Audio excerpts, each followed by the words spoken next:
Lake हेलर का शुमार दुनिया की उन चंद ब्यूटीफुल प्लेसेस में होता है जो ब्यूटीफुल होने के साथ साथ पुरस्रार भी हैं। ये झील ऑस्ट्रेलिया के जजीरा मिडल आइलैंड में पैसिफिक ओशन के नजदीक है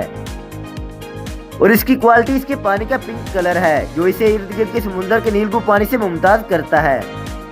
इस झील के पानी के पिंक कलर की रीजन का अगरचे किसी को कंफर्म नॉलेज नहीं है, लेकिन इसके बारे में कई मफरूज़े मशहूर हैं।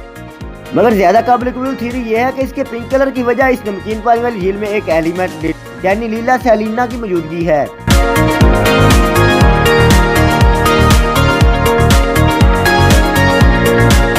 क्या आप यकीन करेंगे कि ये दरख्त जिसे द टैनर ट्री के नाम से जाना जाता है, ये दुनिया का सबसे तनहा दरख्त था